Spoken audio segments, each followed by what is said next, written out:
left most of the day. By the end of our night, I didn't want you to get away. So there we sat. What an awkward silence. Royal blue SUV. Let me get it off my chest that I wanted you all for me. But my mind went back to high school. No pen. What could I do? What to do? But though my vision's really clear, I can see past you, my dear. It's about access to you. It's about getting to the one you love. It's about letting you have that access to you. About being with the one you love. It's about letting you.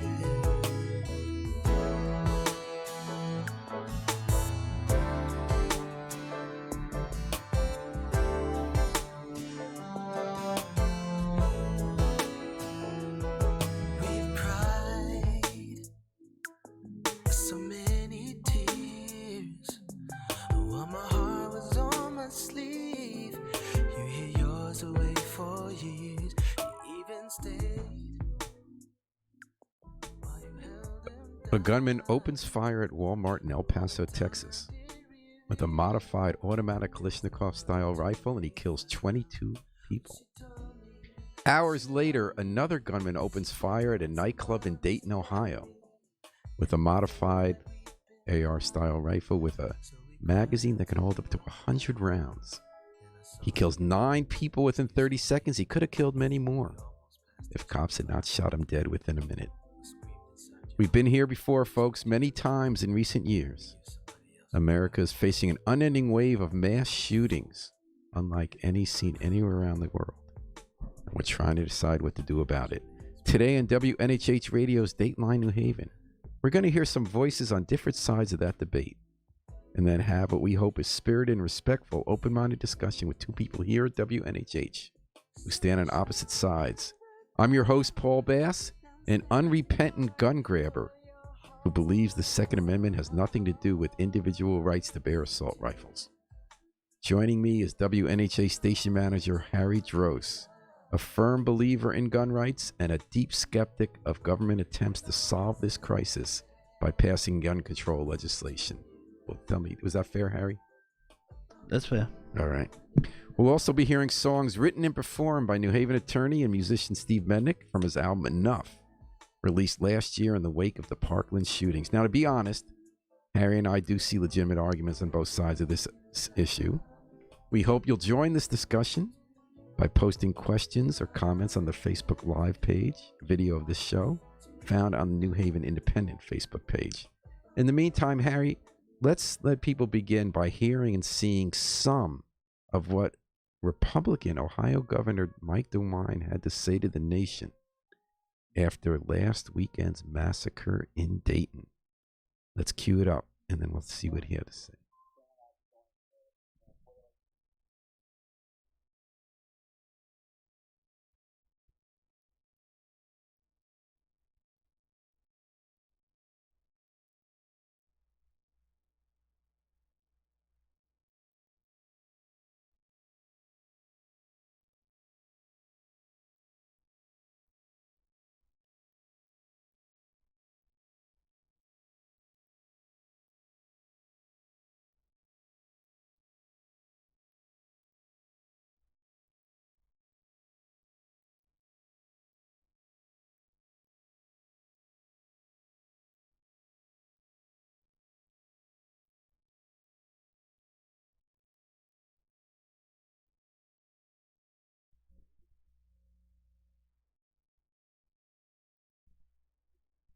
Sorry, folks, having a technical difficulty. We're going to, Harry just going to fix it. We did want to start the discussion by hearing Mike DeWine, Harry Dross, but I don't know why that was. We apologize. Again, we're talking about the debate over what to do about guns in the wake of this. And I'll tell you what, Harry's fixing that. Harry, so what Mike DeWine talked about, and maybe we can. I mean, is it worth trying to fix it? We're not getting any audio.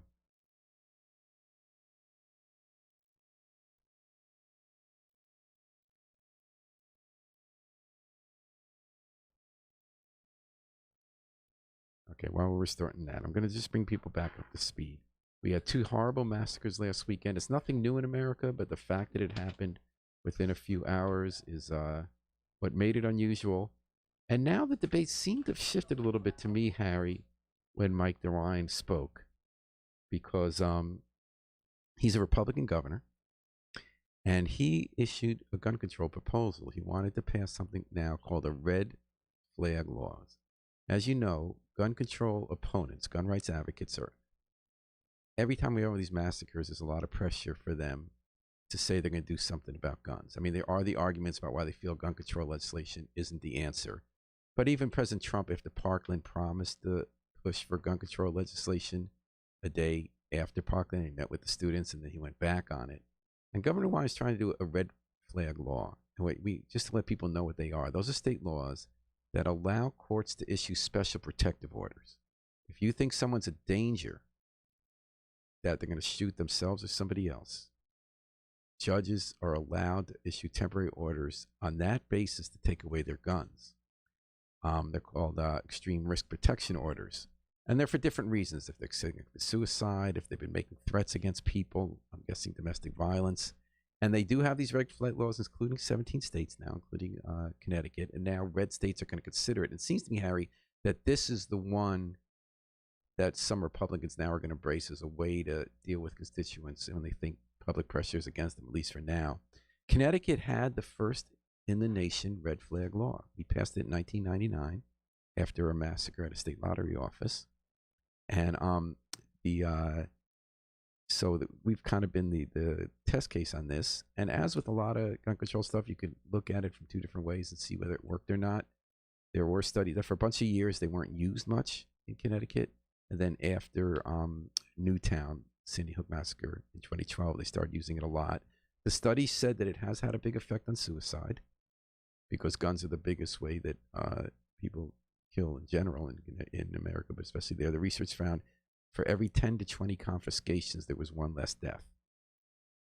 And then they found that they tracked people who were subject to the orders and found they were more than 30 times as likely to commit suicide as other people.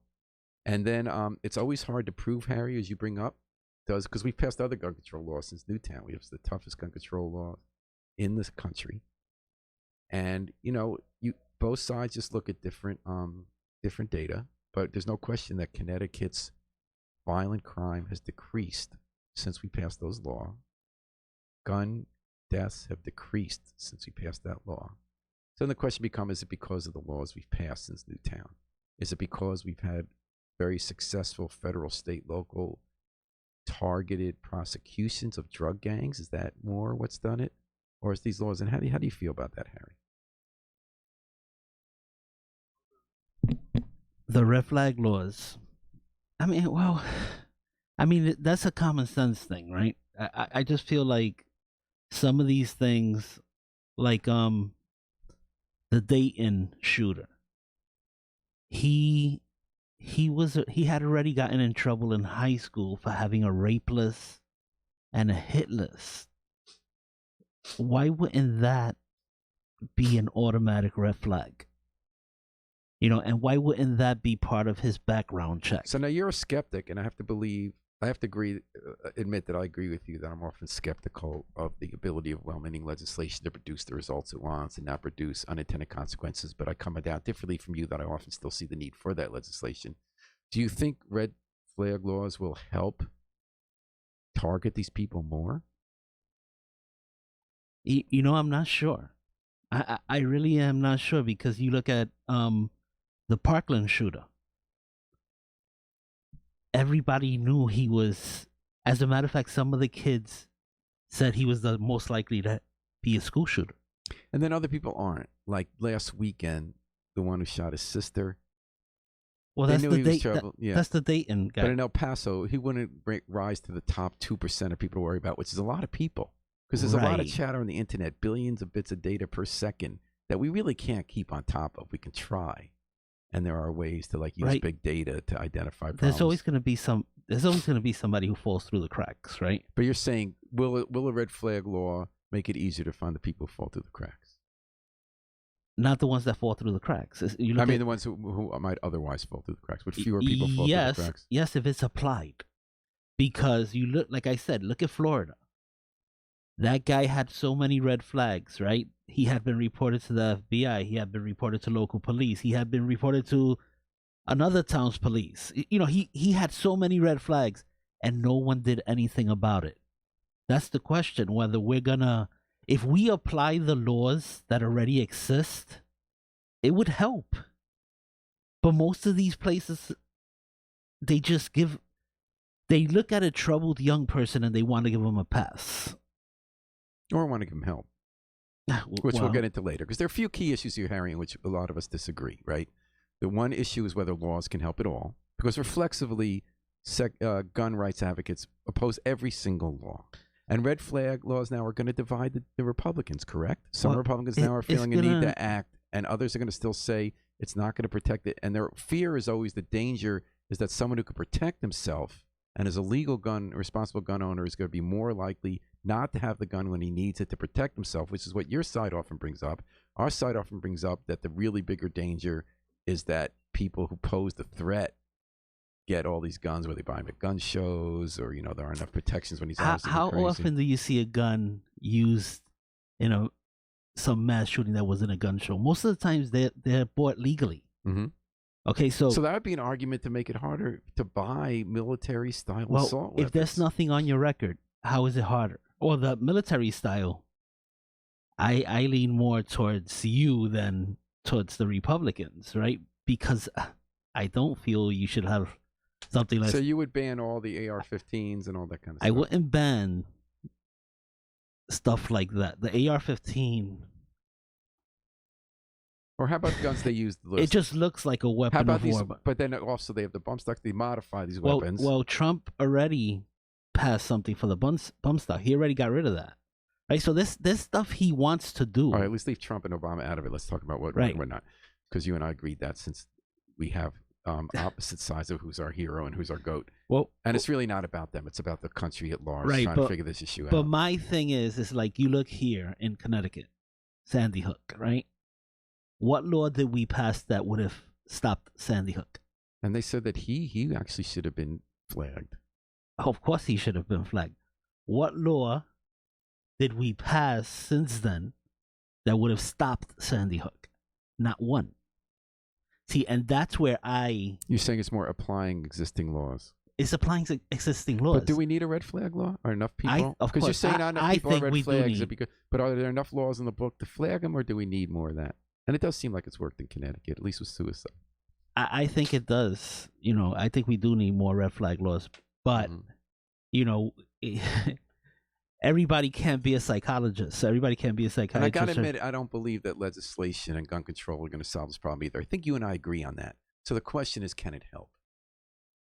It could help, but you, as a self-proclaimed gun grabber, Yes. right? I just did that to be fun. I know, but Because you I actually think it's fine for people to have guns if they are responsible and they're not these crazy fire 100 bullets in a minute. and, like you're a and think about commando. it, because most American gun owners are responsible. Okay, we have the most guns in the world. I mean, we could go to war as a nation against any other nation, Except right? they have things called like nuclear bombs. And except for air nuclear bases. bombs. But we got those too, right? Yeah. And drones, yeah. So, but we have so many guns, and this rarely happens. Actually, mass gun shootings are going down. If you look at the historical figures, I'm talking about, if you look 40 years ago, it keeps going down. But now, Harry, they can fire so many bullets faster. I mean, that's kind of what happened in Ohio. Within a minute, that guy was shot dead, and he was still able to kill 9. He would have killed Yeah. many more. Again, El Paso too. I mean, they were high. 100. He had a magazine that he modified the rifle with in Dayton that could have 100 rounds. Why is that at all needed? Why can't we just No. ban that? that, for me, I'm with you there. There's no need for 100 rounds unless you're going to go to war, right? Unless you're going to go to war. Of course, people go, oh, we like it for sport. We like to go out in the woods and shoot.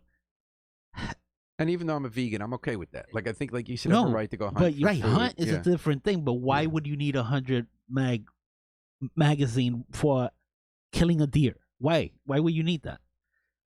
I get it, and I don't want to, step all over the Second Amendment. That's not what I'm doing here, because I think everybody who wants a gun, who is responsible enough to have a gun, should have it. Should we have laws though that get stricter about who's responsible enough? I mean, red flag would be one of them in mental health. I mean, I think we've done pretty well in Connecticut.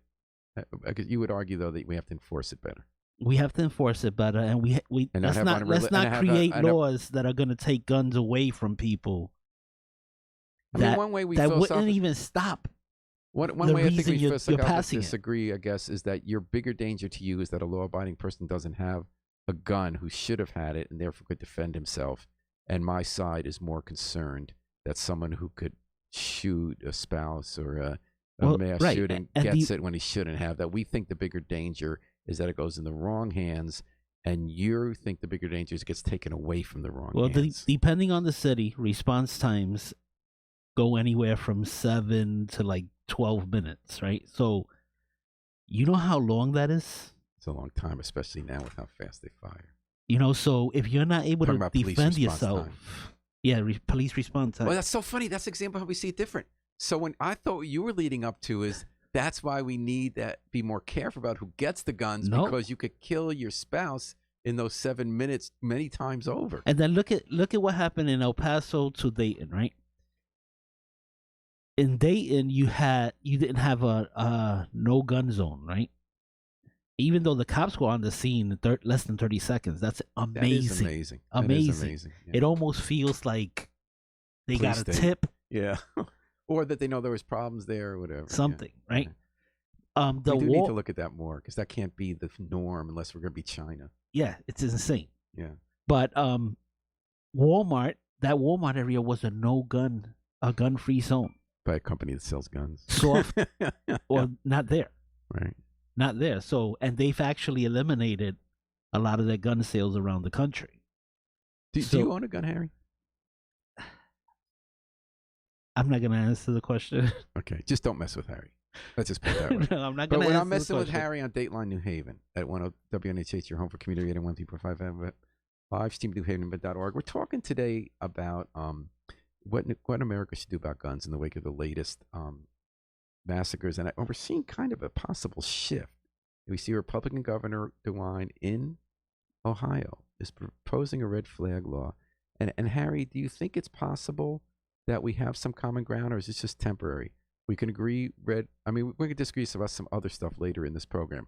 But do you think because I always felt there was a consensus in America that there really is a consensus in America that we don't need to have assault rifles. People don't need to have assault rifles. There should be universal federal background checks that close the loopholes at gun shows and internet sales.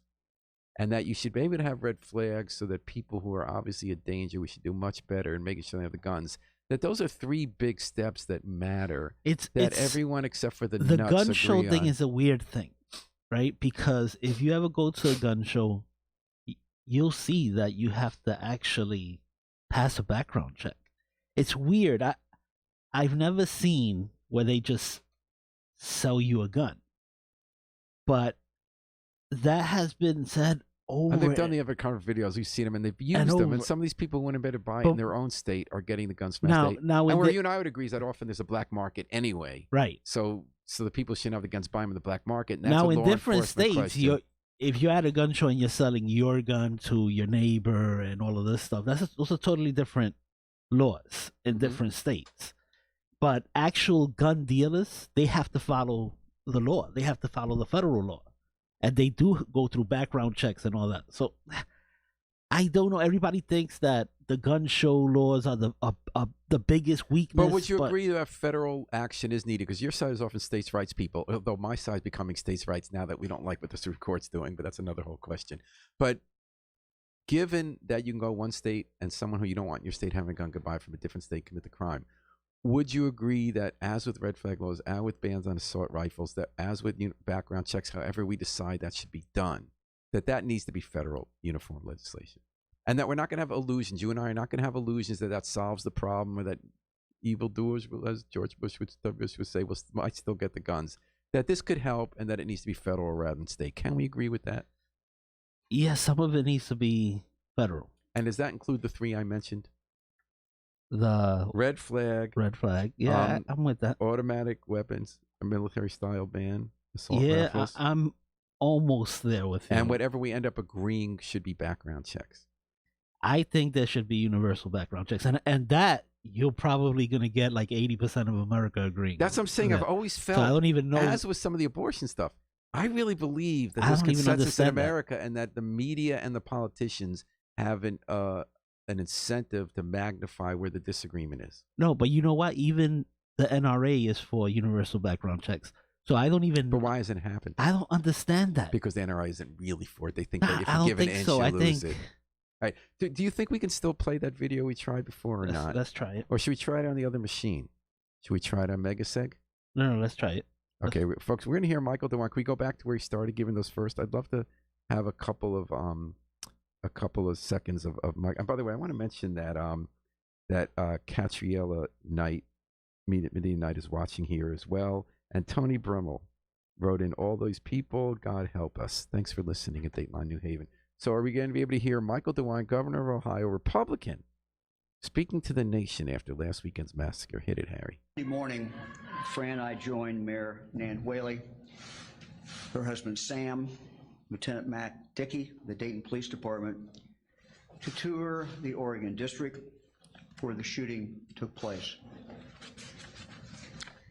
It's a morning that I will never forget. Crime scene tape, bullet markings, blood. And probably the most poignant thing was a vendor's cart with food still on it, where he had been shot down. 9 people went out on that beautiful Saturday evening, early Sunday morning. 9 people who did not come home. They left their families, they left their friends grieving a loss that is really impossible to comprehend. That night, Sunday night, Fran and I went back to the Oregon District in Dayton to attend a prayer vigil. It was a beautiful, peaceful night, just as it had been the night before. A great Ohio summer night.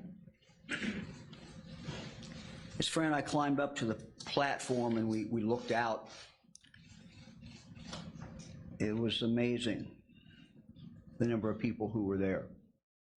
As far as we could see, there were people, literally, down the street. A testament to the resiliency of Dayton and the great Miami Valley. Some in the crowd were angry. In fact, I'm sure everybody was angry, because I tell you, Fran and I were angry, and we are angry. And they should be angry. I understand that anger. For it's impossible to make sense out of what is senseless. Some chanted, do something. And they were absolutely right. We must do something. And that is exactly what we are going to do. Today I'm announcing the following initiatives, the following actions. Number 1, safety protection orders. We have to empower people to get help for family or loved ones who may be a danger to themselves or a danger to others. People who have mental health challenges, alcohol or drug problems, have violent tendencies, and have access to firearms. Deadly combination.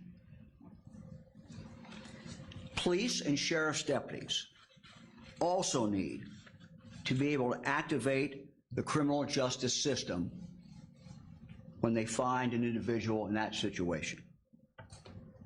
when they find someone who is in danger, who's a danger to themselves or who's a danger to others and has access to a gun. That's why today I'm asking the legislature to pass a law to allow courts to issue safety protection orders. Now I'm going to explain this in detail because details are important. These orders, which would be granted upon clear and convincing evidence, would allow the removal of firearms from potentially dangerous individuals and get them the mental health treatment that they need, get them whatever help that they need. Individuals could be subject to a safety protection order if That was Governor Michael DeWine, a Republican governor in Ohio, beginning to list gun control measures he wants to take in the wake of last week's massacres in Dayton, Ohio, and El Paso that has the whole nation, again, as we do after these tragedies, revisiting our gun laws and talking about whether they need to be changed. And you're listening to Dateline New Haven. Irv Pinsky has joined us. Thank Irv. WNHH-FM. I'm Paul Bass here with Harry Drost. We're on opposite sides of the gun debate, and we're trying to figure out today whether there's just one more fleeting moment of posturing by public figures and advocates in the wake of these massacres, or are we now at a moment where there can be some consensus by people, not who are going to agree on the fundamental issues about guns, but might be able to take action without illusions that could save some lives in one of our biggest public health crises. Harry Joe, so we agreed that these red flag laws, universal background checks, and a ban on military assault weapons, with the proviso that we know that other action that has nothing to do with gun restrictions need to be taken, like mental health measures, that this is something most Americans agree in. And do you actually think that Republicans are ready and blue and red state Democrats are ready to pass that? Or do you think that, as with after Parkland, except for the motion on ghost guns, we still have these roadblocks to meaningful change? See, that's the thing. Like when you make references to Parkland, or before it used to be Sandy Hook, everybody used to refer to. My problem is that if they would have applied the laws in Parkland, that would never have happened. Again, this is another thing we talked about before, where you and I don't always see it right, but I think you have some good points. But I'm saying, do you think there are these 3 points of consensus that we can have federal action? Because here's the thing. Because you said even you agree with it. I agree with Second it. Amendment, Harry agrees. But I don't know how to get there, right? So why is it this be so hard? Well, this is hard, Paul. Don't because Republicans want to win next year? Well, that's not the point, right? Or maybe that's the question, though. On both sides, do they have to respond to people in the middle who want action, or can you just put them off for a few months? No. But you still go to your base. Here's the thing. It's not as simple as you guys saying it and it happening, right? So how do you get to mental health issues? Where do you go with that? Now we're going to get ideological, because I still believe that the Republicans talk about that on guns, but in truth, don't come through with the money. You guys don't even want to discuss whether, right? How do you get there with HIPAA laws? How do you label somebody mentally ill with the HIPAA laws? Are you going to change the HIPAA laws? Are you going? You know and you're how talking about the privacy laws, where you're not allowed to disclose people's right. So where do you go with it? Saying, now you're exchanging. That's the whole question. Do you have forced commitment of people? Well, that's the question. That's a good question. And I've dealt with that. And who does it? Who gets there? Those to are the good point questions. there. And then you look at what Obama did, right? No, we're not going to say Obama or Trump today. Let's just not say Obama Trump, because you and I have strong feelings about that. I know, but it gets in the way of the debate. But I need to get to what the previous about administration did. Forget, because then we're going to have to get into Trump, and it's going to be a quagmire. Just talk about, Irv Pinsky says, would these brand new chimeras have access to 50 calibers? Second Amendment. Spanish scientists in China are making them. I can't make this stuff up. Great show, sad issue, horrible issue. One look at other countries doing better. They're truly simple, missing their better methods. Thank you, Irv. What about that? Why do other countries not have this problem we have? I mean, yeah, New Zealand had the one. But I mean, we have stuff happen every month, and it's been exaggerated by our side. There was a statistic that there's always a mass shooting when they're taking. A lot of those weren't mass shootings, but there are a lot more mass shootings here than in other countries. Why is that? That's a good question, right? And that's another question that is deeper than just saying let's get rid of all this gun violence, right? So you look at Chicago this past weekend, 55 shot, 7 dead. Nobody cares. Nobody Of reported course it. we care. You guys, that's Nobody reports it, right? So So I saw it in every single media outlet. Baltimore, no, they No, did you're not. talking about, why aren't we talking about individual cases, street Baltimore violence just that pile up? another 7 Right, people. I Baltimore's think 8 more people murders than New died York. there. But They just went over the 200 right, we should homicide. care. But it's not an either or, Harry. Liberals and limit- conservatives limit. both care with different solutions But- about urban gun violence. we We don't. talk about it all the time. We do. We No, march we about it in New don't. Haven. We We care don't deeply. care about urban the gun biggest violence. issue in New Haven after taxes on people's minds is urban gun violence, even though we're at our lowest. Don't forget, we are at our lowest level of gun violence in New Haven in our lifetime, and we still cared about it. So and why arguing aren't there that- stories I write more stories about this than I do about mass shootings. It's not even close. Well, you're not even close to what's happening in Chicago. Yeah. And yet I in still write Baltimore. about it. I've written about Right. Operation Ceasefire. I've written about the Chicago plan that we brought here and adapted for Project Longevity and how that's helped cut So violence how and do what we needs to be deal done left. with that? Because It's you not want to either talk, or. You want to talk about mass shooting? That's every weekend. And actually, here's something you and I can agree on. You said earlier, we do believe that the gun control laws have only limited ability to stem those because people go out of state to get those guns that people shouldn't have them, or they get sold in the black market. So there's all sorts of solutions. We're trying to talk about whether there are possibilities of some common ground. Right. Couldn't we listen to U.S. Senator Chris Murphy? Ever since the Newtown massacre in 2012, that sort of made Chris Murphy. It's his big issue. We heard Governor DeWine talk about, as a Republican who says, okay, let's get some common ground here on these common sense measures. But right before the massacre last week, Chris Murphy said this in the U.S. Senate. Of the United States Senate anymore. It's not there. The drug companies have veto power. The insurance companies dictate the agenda. The gun lobby has more to say than ever before over what happens here. Sometimes it even feels like foreign countries have a bigger say in the United States Senate than many of our voters do.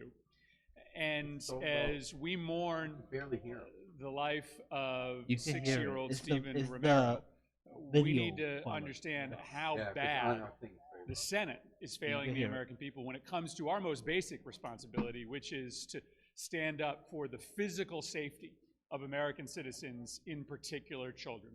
Nowhere else in the world is this kind of epidemic slaughter endured without intervention. When mass shootings happen in other countries, they respond. They decide to do something about it. Here in the United States Senate, shooting after shooting, slaughter after slaughter, this Republican majority decides to do nothing. And it's even more egregious today because there is a bill on the floor that got bipartisan support in the House of Representatives to make sure that if you buy a gun in this country, you have to prove that you are not a serious criminal or you are seriously mentally ill. We have the opportunity to debate common sense gun safety legislation in the United States Senate. And even if we don't all agree on that bill, why not at least try to have a debate or a conversation on the Senate floor about ways that we could come together to make the streets of this country safer? The Senate has become a legislative graveyard. The Senate now is controlled by special interests outside this place. And as Americans get sick and tired of Congress doing nothing as this epidemic of gun murder continues, there is only one place for the American people to lay the blame squarely on the leadership of the United States Senate that refuses headline after headline to have even a debate about how we can make it. Okay, Harry. So that's U.S. Senator Chris Murphy in the U.S. Senate days before last weekend's massacres in El Paso and Dayton, which we're talking about today on Dateline New Haven on WNHF, WNHH. By the way, scrolling behind us you see that map that was of all the mass shootings that have happened, and then you have victims of different mass shootings. You have Parkland, you have Sandy Hook, you have the club that was shot up. So there's a scroll behind us. So Murphy made those statements before the shootings, and he's saying accurately that Mitch McConnell prevented any gun control legislation from even being debated, let alone voted on. The question is, then we heard Michael DeWine, a Republican governor, then talk about at a state level some of this kind of common sense measures. And Murphy was talking about stuff that you and I are agreeing with, like universal background checks. Do you think when those matters of days between those two videos that the national climate has changed and that on a federal level we can now pass these kind of universally agreed upon common sense measures? I don't think it's even possible to pass anything right now with the finger pointing that's going on, right? So when you're accusing one side of Ocasio-Cortez said direct guilt to the other side, right? And I won't say his name because you know the other side does it to us too. Well, let me tell you, with these mass shootings, let's not argue about who's the right and wrong. Right, with these mass shootings, you know what's been going on TV, right? And these days, but you know what happens before that. And before that, they don't take if you really responsibility like, for what's going on. The feeling that's going on with the media. Harry, it's on both sides. No, the media. Fox News and NRA, stop doing the Fox News. The Fox News is one channel. When you have 90% of the whole channel. The most watched channel. You know that all last week, Good Morning America began that thing with, another racist rant by Trump. Another racist we're not rant by Trump. Harry. But I'm saying that's Harry, let's not argue about which side is but worse on that's debate. The feelings going on in America We do these that days. in all our other shows. The feelings are on both sides. We feel very much that Fox News has steered the whole debate in this country 90%, to demonize any kind of common sense humane of all advocacy. The news reported is negative news on the Republican Party. So Catriella Medina Knight said, I am a gun owner. Guns are currently locked up in my father's gun safe in Montana, where they belong. Catriella lives in New Haven. I grew up hunting. Some family members and I are former NRA members. I speak for rural Americans and ethical sportsmen. No assault weapons should be accessible to the public. Hunters truly believe in gun control. Thank you very much, Catriella, for that. And that's kind of interesting about the NRA. Now, the NRA is having some turmoil right now. People had to quit and charge, allegations of mass $1 million of improperly spent money. Oliver North, of all people, fighting with Wayne LaPierre. The channel, the really extreme hate channel they had on TV and the web, they've gotten rid of that. But there's still an honest tradition in America that makes it harder to do what other countries do. Irv Pinsky talked about how this isn't happening the same way in other countries, and they have different kinds of rules. Are we just as a frontier nation, that's our DNA? Is that just not going to change? I don't know. Should we become like every other country? But let's at least do what they do right. That doesn't mean we have to beat other countries. But what sometimes do they do right? Confiscate weapons? Okay, so we're getting into that. Okay, what about? All right. So, that's the problem. When you get to that but point, should we look at saying we have a sickness that's so much greater than other societies?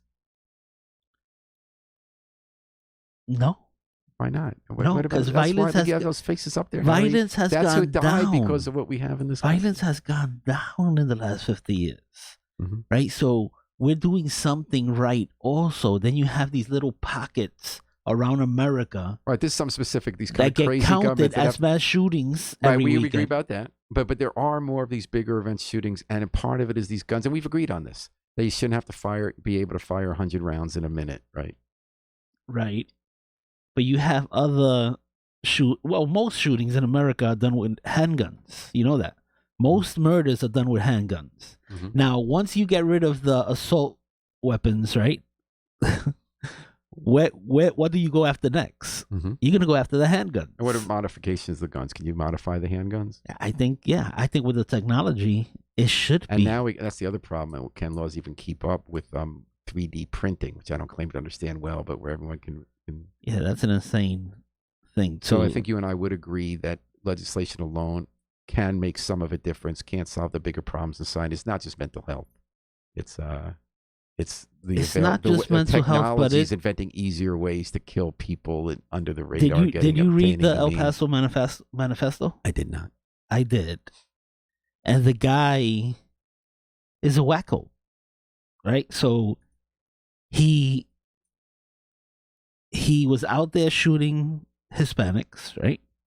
But he didn't have anything against the Mexicans, against the Mexicans supposedly, right? But his thing also, he was an eco-terrorist, right? So that's another thing. He wants to control the population. And then so he wants to control the population coming into our borders because everybody these days thinks the world is on. We got to do something immediately in the next 10 to 12 years. That was his method of doing something immediately, to take out the people who are overpopulating America. In his view. This guy's a nut. So mental health, of course. And then you look at the guy in Dayton, another nut job. So when we go, it's a mental health issue, and the mental health community goes, wait a minute, the mentally ill usually aren't violent. So what do you call these two, if not mentally ill? Now, what role, we talked about the NRA, and I want to have a song from Steve Mednick on that. What about the role of students? We saw the Parkland students had this huge impact on our country's debate. What about other victims and but either the memories of these victims or people who are rallied by them who have a direct impact, Gary Giffords? Do you think they're going to help change the conversation? You're still very skeptical that there's going to be federal action ever. I just don't think it's possible now. We're going into an election. So, of course, one side is always going to pick on the other side. You have Chris Murphy, who should be running for president, right? He should be running for president. Of course, he wouldn't win because he's a gun grabber too.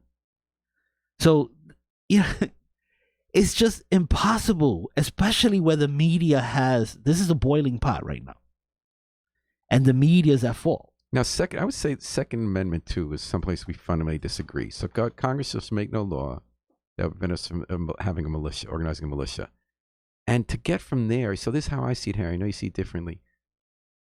I just think it's bizarre. I mean, that was about when we were rising up against England, and we wanted to have a militia, to have like a government, our own government, a societal response to tyranny. How did that become anything to do with an individual's constitutional right to own an assault weapon? Well, if you read, even Frederick Douglass writes, everyone should have a rifle in their home to be able to protect themselves from an intruder. But Second Amendment? Yes, that's the Second Amendment. That's not, that's where we disagree. I don't see anything, because remember, your side often, and we don't have to get to your side, sorry. Often this originalist argument is, let's see what they meant then and what the exact words say.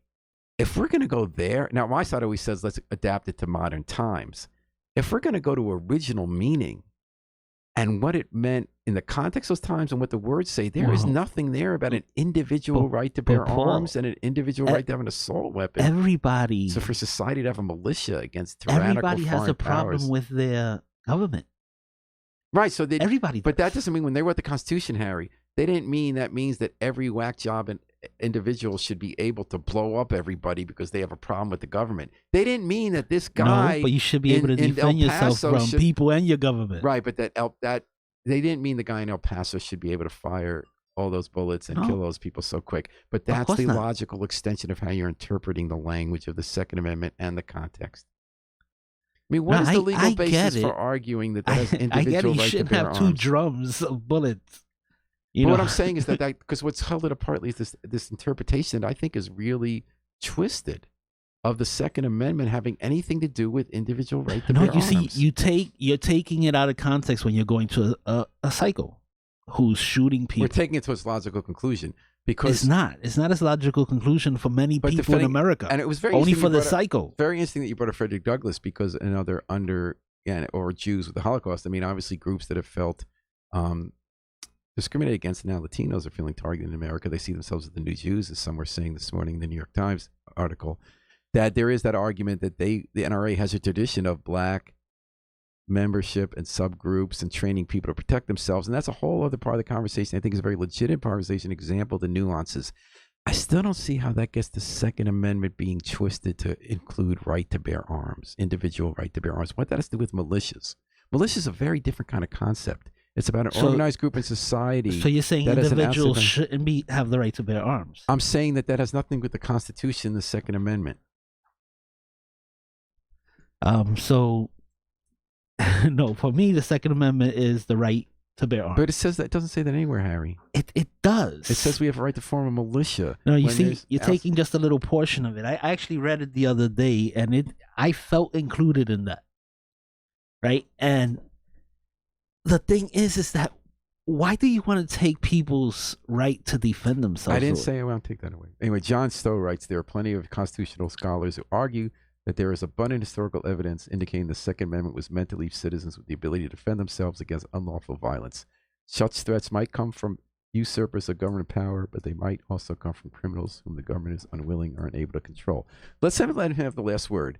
But let me ask you this, Harry. Today we've been talking about, and I think it's been a productive discussion. I don't know how you feel. We had a little bit of technical difficulties early on about whether there might be some common ground on which the country can move forward in the wake of this latest tragedy, rather than just repeating the cycle of mass murder, expressions of a determination to act, and then returning to the old bifurcated debate. Would it be unfair to end the show with Steve Mednick playing the song about the NRA? Not Soon It'll Be Too Late, but the one before that. Which one is it? Let's see. What are you going to do? Before you started, Steve Mednick's a New Haven lawyer and a Politico who has a second career as a recording artist. Earlier this year, inspired by Parkland and hatred of the NRA, he did a whole album about this. People have been listening this weekend after these latest ones. Given that you disagree with Steve and I agree with him, but you really like Steve's music, I do. would it be? Can we end it? This show that we've tried to be really balanced and not tip the scales. Can we end it with that? Because I made the last comment, someone on your side, about the Second Amendment. So how about we let Steve have the last word? That's fine. All right. Thanks for listening to WNHH-FM's Dateline New Haven today about the recent massacres in El Paso and Dayton. Where we go next, Harry Drost, the man who does the miracles behind the scenes as our station manager. Thank you for joining me and having this conversation. I respect you a lot. And here's Steve Mednick. What are you going to do?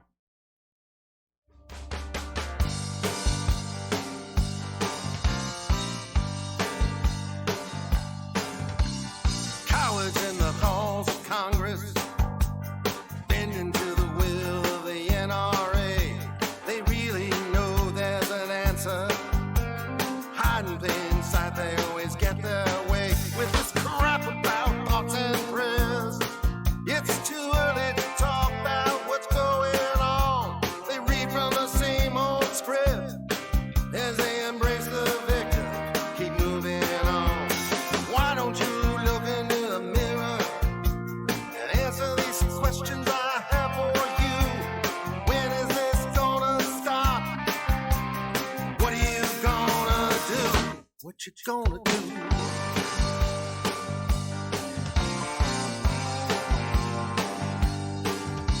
We're living in a horror story. Black jacket cops storm American school. Anguished parents press at the corner, wondering if they'll see their children soon. As the media unfold their tripod, chasing the same story as it was the first time, airing open footage of children on a mad dash to freedom with hands raised high. Just think of what they witnessed and answer these questions I you. When is this?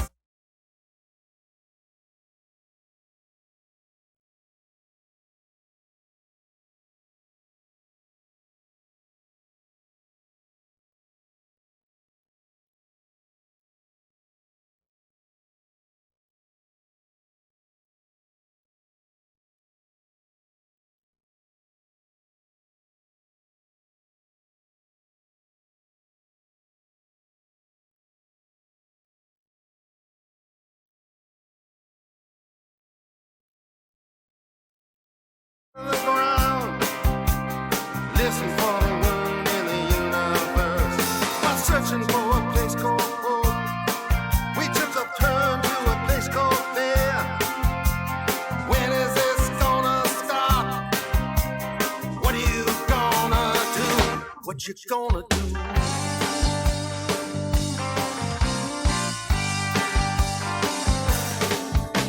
I hope she didn't die from nothing. Look at my eyes, cause the blood is on your hands. This has become the new normal. Why does this happen in our freedom land? Once every 60 hours, we lose more children in their schoolyards. When is this gonna stop?